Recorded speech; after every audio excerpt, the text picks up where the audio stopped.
समाज कल्याण के लिए सबसे बड़ी बात है, मेरा मेन मोटिव रहेगा महिला सशक्तिकरण।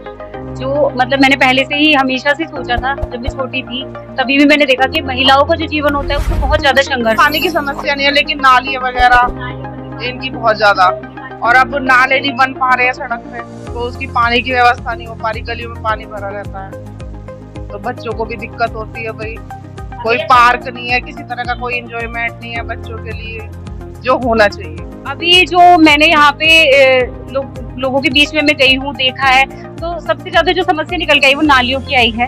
अभी जैसे प्रधानमंत्री जी की तरफ से जो योजनाएं चलती हैं, बहुत सारी योजनाएं हैं जिनका लाभ उठाया जा सकता है, लेकिन क्या होता है कि हमारे क्षेत्र में जागरूकता बहुत कम है। लोगों तक उन चीजों को पहुंचाना बहुत जरूरी है कि वो उन तक पहुंच पाए और उनका वो लाभ ले पाए। मैं रिक्वेस्ट करूंगी कि आप लोग उसे वोट करें जिसका आपको लगता है कि आपके नगर का वाकई में विकास वो कर सके। झूठे वादे अब तक बहुत होते आए हैं। आप लोग अपनी समझ से, सोच से ये देखें कि कौन सक्षम है। उत्तर प्रदेश की 708 सीटों पर नगर निकाय चुनाव का आगाज हो चुका है। हमें मौजूद है उत्तर प्रदेश के जिले बागपत में 9 जो नगर पालिका और नगर पंचायतें हैं, उसी की एक नगर पंचायत टटीरी में मौजूद है, जहां पर हम जो प्रत्याशी यहाँ पर चुनाव में निकलकर सामने आए हैं, अपने दावे वो पेश कर रहे हैं जनता के सामने, उनसे हम बात करेंगे। बड़े कवि दिनकर ने कहा कि सदियों से ठंडी बुझी राख सुखबुगा उठी, मिट्टी सोने का ताज पे निठलाती है, दो राह समय के रथ का घर घर नाद सुनो, सिंहासन खाली करो कि जनता आती है। आइए आपको रूबरू कराते हैं आज के अपने खास मेहमान से। उत्तर प्रदेश में निकाय चुनाव का आगाज हो चुका है। पश्चिम उत्तर प्रदेश में एक जिला पड़ता है बागपत में 3 नगर पालिका और 6 नगर पंचायतें हैं। अब ये मौजूद है नगर पंचायत अग्रवाल मंडी टटीरी में, जहां पर 11 वार्ड है, जिनमें लगभग 12,500 की वोटिंग बताया जा रहा है। यहाँ से जो प्रत्याशी दृष्टि मोहाजी हमारे साथ में, आइए उनसे तमाम बातचीत कर लेते हैं और जान लेते हैं कि चुनावी घोषणा पत्र में क्या क्या मुद्दे हैं। सबसे पहला सवाल मेरा आपसे, आप चुनाव मैदान में उद्देश्य क्या है, क्यों चुनाव लड़ना चाहते हैं? समाज कल्याण के लिए सबसे बड़ी बात है, मेरा मेन मोटिव रहेगा महिला सशक्तिकरण। जो मतलब मैंने पहले से ही हमेशा से सोचा था, जब मैं छोटी थी तभी भी मैंने देखा कि महिलाओं का जो जीवन होता है उसमें बहुत ज्यादा संघर्ष होता है।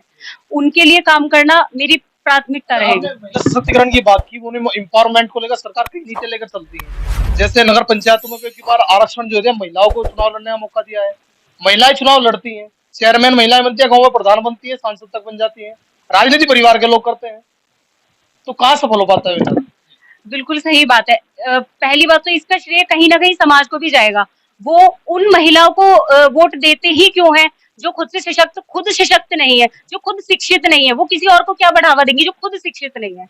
तो अगर महिला खुद शिक्षित होगी तभी तो वो किसी और को शिक्षा प्रदान करेगी। जब वो खुद में ही उसमें इतनी पावर नहीं है तो वो दूसरों को क्या पावर देगी? सरकार को क्या मानक तय कर देना चाहिए चुनाव संबंधी की जो महिला कम से कम ग्रेजुएट होगी वो चुनाव लड़ना चाहिए? हाँ बिल्कुल, कुछ ना कुछ एक नॉर्म्स फॉर्म करनी चाहिए उन्हें, जिसके थ्रू ये पता लगाया जा सके कि ये महिला जो चुनाव में खड़ी है ये खुद से इतनी सक्षम है, इतनी प्रबल है जो दूसरी महिलाओं को आगे बढ़ावा दे सके। गांव में आज भी स्थिति देखने मिलती है, प्रथा आज भी चली हुई है, कहीं ना कहीं परिवार की खामियां कितनी निकल सकती है? नहीं, पर्दा प्रथा हर एक इंसान का अपना उसमें प्रोस्पेक्टिव है कि वो अपनी फैमिली को कैसे चलाना चाहता है। ठीक है, इसमें मैं कोई टिप्पणी नहीं करना चाहूंगी, वो उनकी खुद की सोच है कि वो कैसे रहना चाहते हैं। सबसे पहले बात की महिला सशक्तिकरण, महिला सुरक्षा की बात करूँ या आंतरिक सुरक्षा, क्योंकि नगर पंचायत जो अग्रवाल मंडी टटीरी है, यहाँ पर व्यापार का एक बड़ा एक केंद्र था, कई घटनाएं ऐसी अपराध यहाँ पर फैले हुए हैं, अब सुधार हो चुका है। आगे किस तरीके के सुधार और होने चाहिए जिससे यहाँ पर व्यापार का केंद्र दोबारा स्थापित हो? जो मेरा मोटिव रहेगा वो ये रहेगा कि महिलाओं के लिए ही मैं शुरू करूंगी, क्योंकि मेंस जो है वो कहीं ना कहीं कुछ भी करके खा लेते हैं, लेकिन वुमेन्स क्या होता है कि पढ़े लिखे होने के बाद भी हम लोगों को कहीं ना कहीं घर में रुकना पड़ जाता है। तो अगर व्यापार को लेके किया जाए तो उन्हें छोटे छोटे कुटीर उद्योग ऐसे दिए जाए, उन्हें ऐसा प्रशिक्षण दिया जाए कि अगर जो लेडीज पढ़ी लिखी नहीं है उन्हें कुछ ऐसा प्रशिक्षण दिया जाए कि वो पढ़ भी सके, लिख भी सके, और जो उनके स्तर का काम है उन्हें दिया जाए। तो आपने शिक्षा की बात की, एजुकेशन को लेकर क्या नया काम करना चाहिए? एजुकेशन के लिए सबसे मेन एजुकेशन नहीं, मैं बोलूंगी जागरूकता की ज्यादा जरूरत है कि चाहे वो शिक्षा के क्षेत्र में हो, चाहे वो सफाई के क्षेत्र में हो, चाहे वो वुमेन एम्पावरमेंट के क्षेत्र में हो, किसी भी क्षेत्र में जागरूकता की सबसे ज्यादा आवश्यकता है। अभी जैसे प्रधानमंत्री जी की तरफ से जो योजनाएं चलती हैं बहुत सारी योजनाएं हैं जिनका लाभ उठाया जा सकता है। लेकिन क्या होता है कि हमारे क्षेत्र में जागरूकता बहुत कम है। लोगों तक उन चीजों को पहुंचाना बहुत जरूरी है कि वो उन तक पहुंच पाए और उनका वो लाभ ले पाए। क्या क्या योजनाएं हैं जो नहीं पहुंच पा रही हैं आज तक? सबसे चीज है कौशल विकास योजना जो सबसे ज्यादा प्रचलन में है। लेकिन आप देखिए जो कौशल विकास योजना है वो भी सिर्फ युवाओं तक है, महिलाओं तक नहीं है। महिलाओं को कितना प्रशिक्षण मिल रहा है और जो प्रशिक्षण मिल रहा है उसका स्तर कितना है, उसे बेहतर स्तर तक पहुंचाना हमारी जिम्मेदारी है। तो गृहिणियां हैं उनके लिए स्वयं सहायता समूह भी सरकार ने चलाए हुए हैं। Sorry? स्वयं सहायता समूह गाँव में चले हुए हैं। हाँ बिल्कुल, जो स्वयं सहायता समूह चले हुए हैं उसका उपयोग किन कार्यों में हो रहा है ये देखना बहुत ज्यादा जरूरी है कि वो क्या करते हैं कि लेडीज अपने नाम पे वो एक मिसयूज हो रहा है। हाँ एक तरीके से बोला जाए तो अगर वो समूह जो लेडीज ले रही हैं उससे जो लाभ ले रही हैं, जो धनराशि ले रही हैं, क्या वो खुद को एम्पावर कर रही है या अपने हस्बैंड को एम्पावर कर रही है? अगर वो खुद पे काम करेंगी तो वो भी कुछ बेहतर कर पाएंगी। वो उस चीज को लेने के बाद भी कहीं ना कहीं डिपेंडेंट हो जाती है। नगर पंचायत अखबार मंडी में प्राइमरी समस्याएं क्या क्या है जिनको प्राथमिकता पर निस्तारण की आवश्यकता है? अभी जो मैंने यहाँ पे लोगों के बीच में मैं गई हूँ, देखा है, तो सबसे ज्यादा जो समस्या निकल के आई वो नालियों की आई है। ठीक है, और क्या समस्या, क्या स्वच्छता संबंधी समस्या? बिल्कुल स्वच्छता संबंधी में नालियों का ये समस्या है कि ओवरफ्लो बहुत ज्यादा है यहाँ पे। ठीक है, और दूसरी चीज एक जो मुझे समझ में आई है कि यहाँ पे लोगों से जैसे मैंने बात की है तो वो ये बोलते हैं कि पहले लोग आ जाते हैं वोट लेने के लिए लेकिन बाद में वो कभी भी समय नहीं देते हैं। ठीक है, और उनसे मिलने के लिए भी ओवरफ्लो की बात करूं, ओवरफ्लो का सबसे बड़ा कारण क्या लगता है? क्या जो तालाब पहले थे उन पर कब्जे हो चुका, अतिक्रमण है, क्या स्थिति? मुझे नहीं पता। अच्छा, जनता अगर आपको इस नगर पंचायत का चेयरमैन आपको बना देती है, आप मान के चले आपको चेयरमैन बना दिया है जनता ने, शुरुआत कहाँ से कराएंगे? प्राथमिकता पर क्या क्या? सबसे पहली प्राथमिकता तो स्वच्छता पर ही रहेगी क्योंकि बिना साफ सफाई के सरवाइव करना बिल्कुल बहुत ही मुश्किल हो जाता है। ठीक है, उसके बाद दूसरी प्राथमिकता रहेगी इन्वायरमेंट के, जैसे कि हमारी गवर्नमेंट बहुत सारी चीजें निकालती है कि वृक्षारोपण किया जाए। ठीक है, हम कुछ ऐसा सिस्टम यहाँ पे डेवलप करने की सोचा है मैंने कि जिसमें वृक्षारोपण के बिना ही ऑक्सीजन लेवल बढ़ेगा। बिना वृक्षारोपण के ही ऑक्सीजन लेवल यहाँ पे कैसे बढ़ाया जाए उसका कुछ फंडा है मेरे पास। ठीक है, उसके अलावा रोजगार के अवसर बहुत ज्यादा प्रदान किए जाएंगे। सबसे ज्यादा मेन रहेगा कि लेडीज को रोजगार कैसे मिले। ठीक है, क्योंकि अगर लेडीज को रोजगार मिलता है तो उससे बच्चों की पढ़ाई में इम्प्रूवमेंट अपने आप होगा। ठीक है, और जहां बात आ जाती है शिक्षा की, तो शिक्षा के लिए बच्चों के लिए कुछ प्रतियोगी परीक्षाएं करवाई जाएंगी जिससे उन्हें एक मोटिवेशन मिले कि हाँ इन परीक्षाओं में हमें पार्टिसिपेशन करना है, उनसे हमें कैसे सीखना है। उनके लिए छोटे छोटे एक अलग से ट्यूशन क्लासेस या एक्स्ट्रा क्लासेस अरेंज की जाएंगी।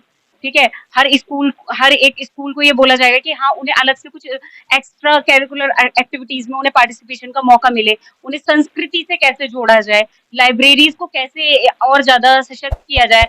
मतलब अभी भी मैंने सुना है कि एक लाइब्रेरी यहाँ पर है लेकिन उसमें अभी इतनी अच्छी फैसिलिटीज नहीं है, उन्हें भी अच्छे से और ज्यादा फैसिलिटेट किया जाएगा कि मैक्सिमम स्टूडेंट्स वहां जा सके। और सबसे बड़ी बात, लोगों को, बहुत सारे लोगों को तो यहाँ पता भी नहीं होगा कि लाइब्रेरी है भी। उन्हें पता होना चाहिए कि लाइब्रेरी है, वहां तक वो पहुंच पाए।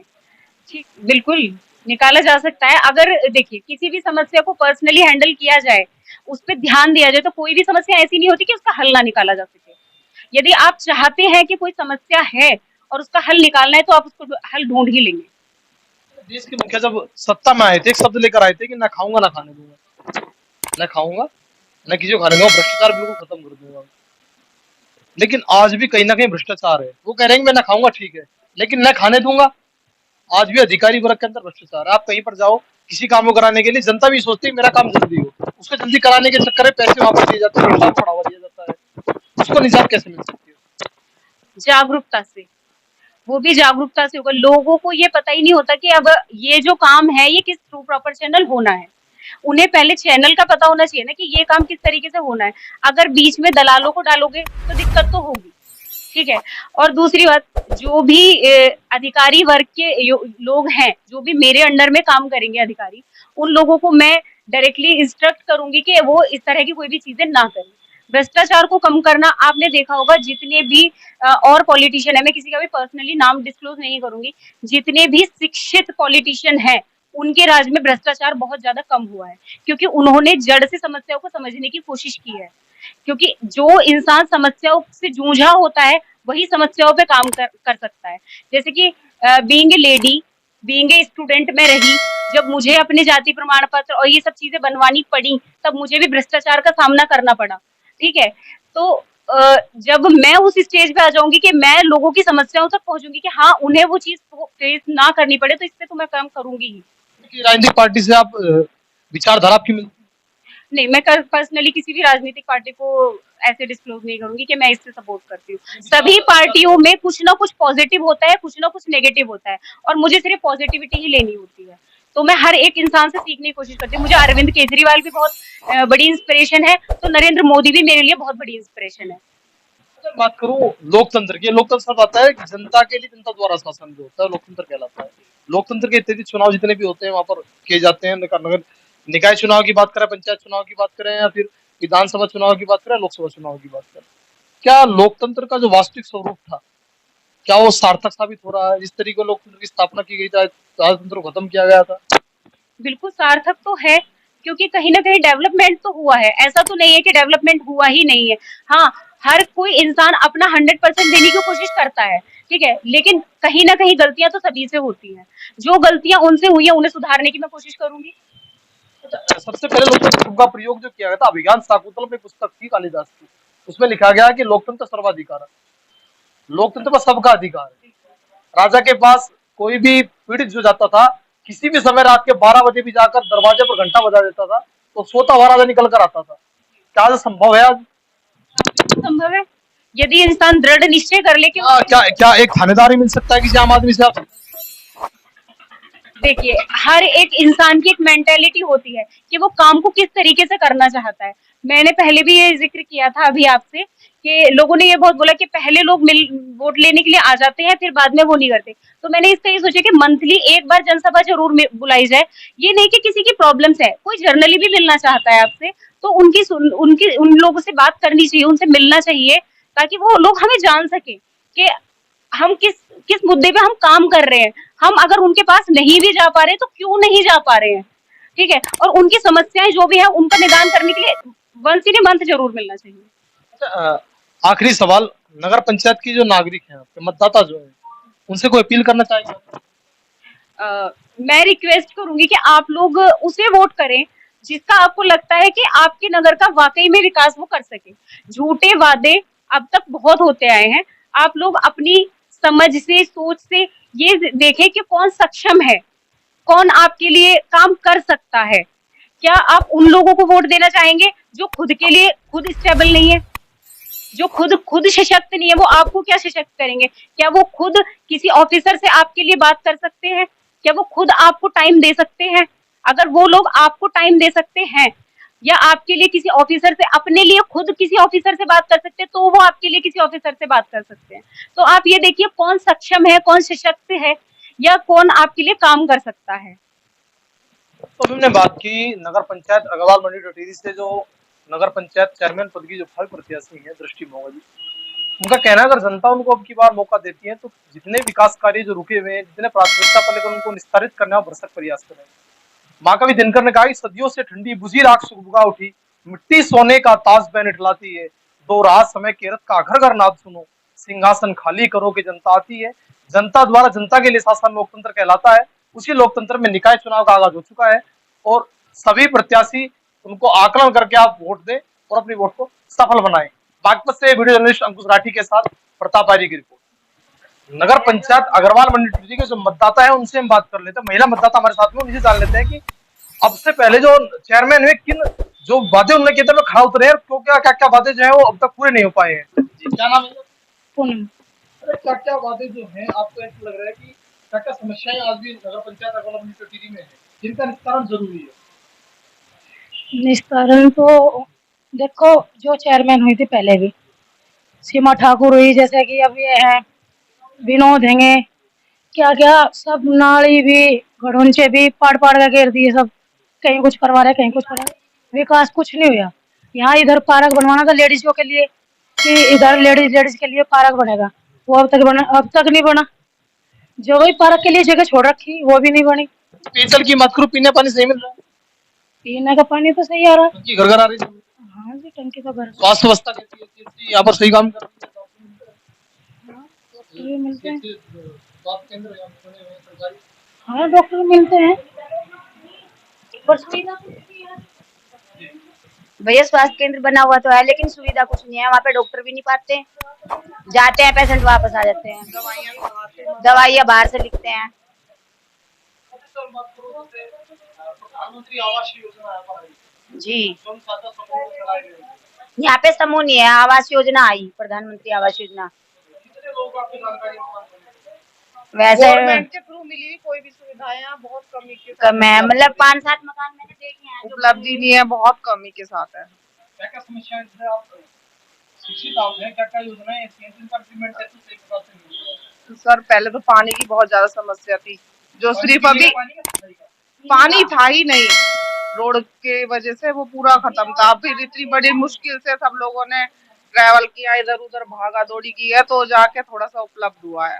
अब तो खैर पानी की समस्या नहीं है, लेकिन नाली वगैरह इनकी बहुत ज्यादा, और अब नाले नहीं बन पा रहे हैं सड़क पे, तो उसकी पानी की व्यवस्था नहीं हो पा रही, गलियों में पानी भरा रहता है, तो बच्चों को भी दिक्कत होती है भाई। कोई पार्क नहीं है, किसी तरह का कोई एंजॉयमेंट नहीं है बच्चों के लिए, जो होना चाहिए। खेल की हम बात करूं, युवा जो बात है, युवा भी किसी भी राष्ट्र के लिए होते हैं, उनके लिए हम बात करो, शिक्षा व्यवस्था की बात करूं या स्वास्थ्य की, जो ओपन जिम बनने चाहिए, क्या व्यवस्था है? इसके लिए जरूर होना चाहिए योग शिविर वगैरह, क्योंकि आजकल लेडीज के अंदर हेल्थ की इतनी ज्यादा प्रॉब्लम है, खुद हमारे अंदर है, हम जबकि योग वगैरह सब करते हैं, लेकिन वैसे कोई सुविधाएं नहीं है। गाँव में तो लगे हुए भी हैं योग के लिए जो उसकी, लेकिन यहाँ कोई वो नहीं है व्यवस्था। राजनीति होती है चुनाव के बाद, कुछ नहीं विकास नहीं होता। जी, नहीं कोई आता ही नहीं, हमें कोई दिखाई नहीं देता कौन चेयरमैन है, हम जानते ही नहीं, बाई फेस किसी को नहीं जानते हम, क्योंकि कोई मिलते ही नहीं। और भैया मैं ये तो दोबारा कहूंगी कि अनपढ़ आदमी के लिए जो रीजन चेयरमैन की और प्रधान के लिए निकाला हुआ है, ये हमें बिल्कुल अच्छा नहीं लगा।